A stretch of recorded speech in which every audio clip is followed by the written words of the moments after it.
आज आहे पिठोरी, तर आम्ही पिठोरीची तयारी करत आहोत. हे बघ कशी आहे आमची तयारी. गाईस फळं फुलं पानं आणलेत, इथे दिवे आणि चिंच बोरं बनवलेत, तिथे मोदक बनवलेत. तर चला मग पिठोरी आणूया. पिठोरी माते की जय. हर हर महादेव. हर हर महादेव. हर हर महादेव. पिठोरी माते की जय. पिठोरी माते की जय. हर हर महादेव. हर हर महादेव. गाईस आता तयारी झाली आहे पिठोरीची. आता आम्ही पूजा सुरू करू.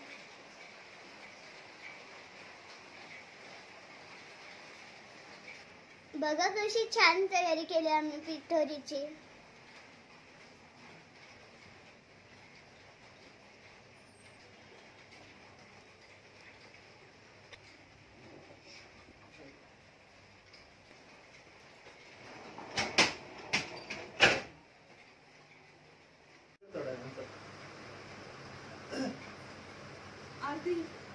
आधी पाया पडून मग आरती घ्यायची ना.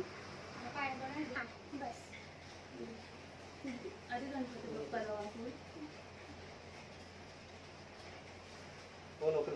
वक्रतुंड महाकाय सूर्यकोटि समप्रभ निर्विघ्नं कुरु मे देव सर्वकार्येषु सर्वदा. पिठोरी माता.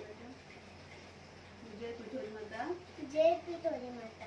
अक्षता टाक, गणपती बाप्पाला थोडं टाक, पिठोरी मातेला टाक.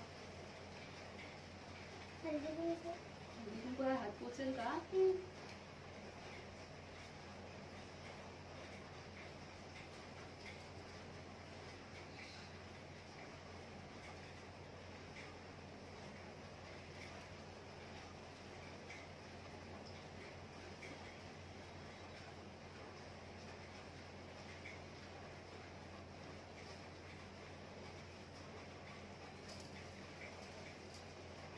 गणपतीची आरतीची आहे, एक इथे देवीची दुर्गे दुर्गट दुर्गे.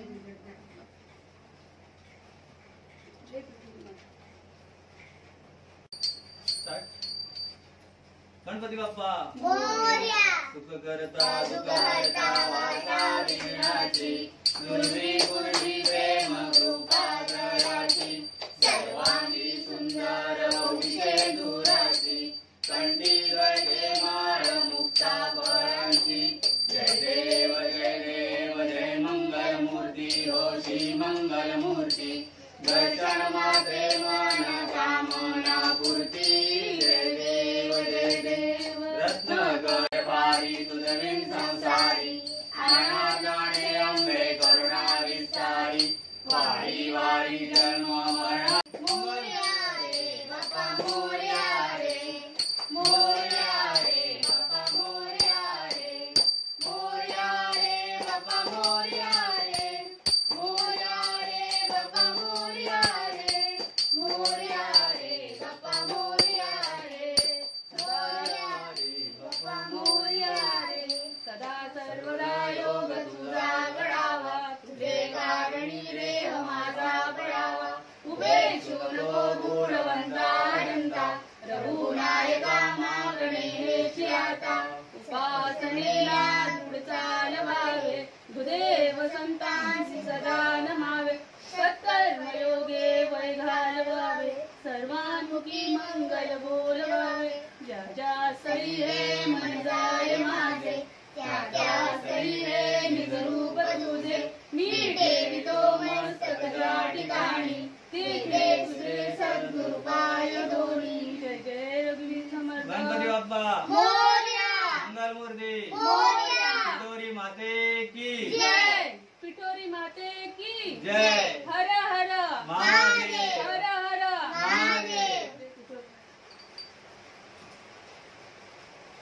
अतिथीची उपाशी कोण आहे. मी आहे.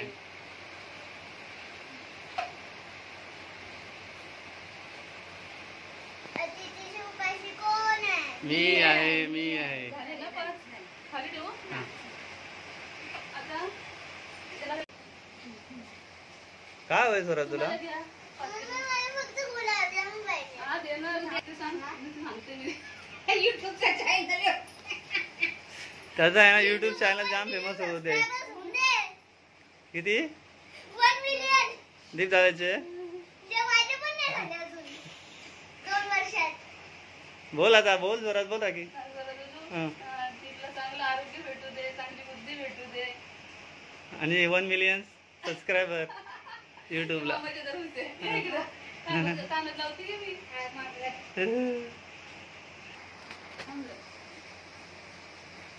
स्वतः झाला का?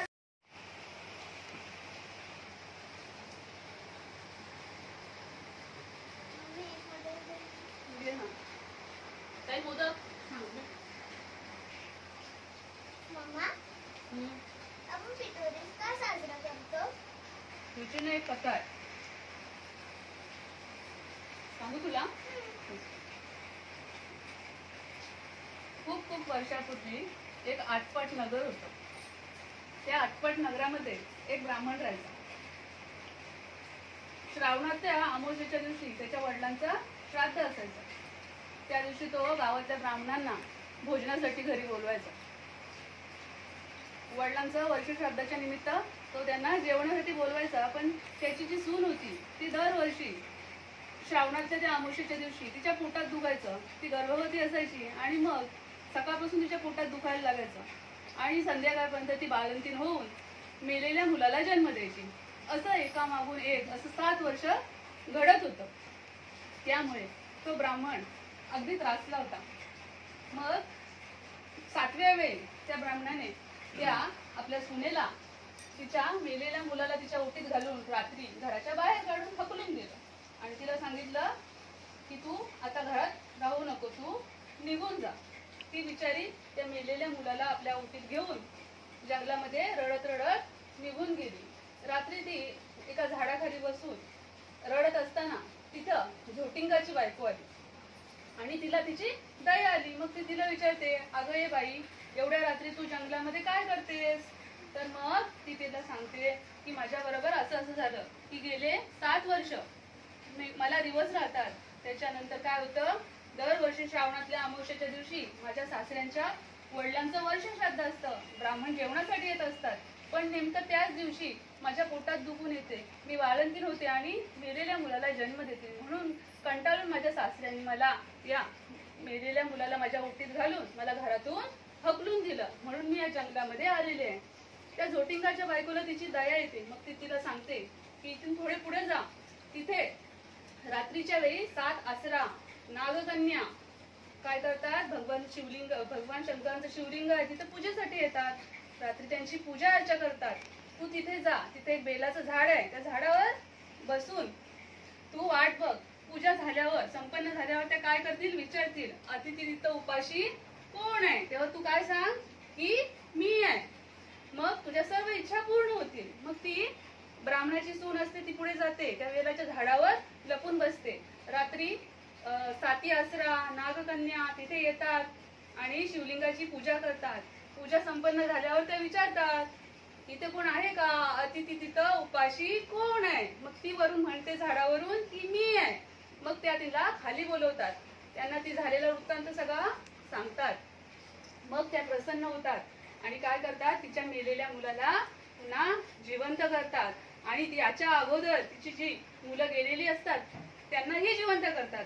आणि मग ती ब्राह्मणाची सून आपल्या 7 मुलांसोबत काय करते, आपल्या नगरात परत येते. सगळ्यांना आश्चर्य वाटतं. ती झालेला वृत्तांत घरच्यांना सांगते. म्हणून आपल्या मुलांच्या चांगल्या आरोग्यासाठी, संतती प्राप्तीसाठी हे व्रत मनोभावे केलं जातं. याने मुलांचं आरोग्य चांगलं राहतं. ज्यांना मूलबाळ नसतं त्यांना संततीची प्राप्ती होते. म्हणून दरवर्षी श्रावणातल्या अमावस्येला पिठोरी अमावस्या हा सण साजरा केला जातो. म्हणून आपण सुद्धा हा सण दरवर्षी साजरा करतो. ज्यांना मुलं नाहीत त्यांना संतती प्राप्तीसाठी करतात. ज्यांना मुलं आहेत ते त्यांच्या चांगल्या आरोग्यासाठी, दीर्घायुष्यासाठी हे व्रत करत असतात. म्हणून आपण सुद्धा हा सण दरवर्षी आपल्या घरी साजरा करतो. ही अशी आहे पिठोरी अमावस्येची कथा. समजलं आपण का पिठोरी अमावस्या साजरा करतो? हा, ठीक आहे. पिठोरी माते की जय, हर हर महादेव. पिठोरी माते की जय, हर हर महादेव. पिठोरीची पूजा झाली. आता आम्ही जेवायला बसलोय. या जेवायला.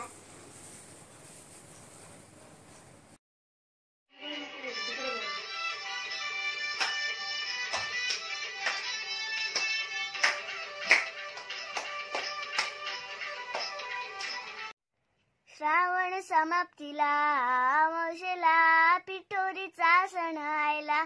डोंगरान जाऊन हाणीन पाना फुला पिठोरी मांडाला. डोंगरान जाऊन हाणीन पाना फुला पिठोरी मांडा. गाईज आता पिठोरी अमावस्या सेलिब्रेट करून झाले. जेवण पण उरकले. आता मी इथेच लॉग इन करते. लाईक करा, शेअर करा, सबस्क्राईब करा आणि कॉमेंट्स मध्ये नक्की सांगा तुम्हाला व्हिडिओ कशी वाटली. तर भेटूया नेक्स्ट व्हिडिओ मध्ये. Bye guys.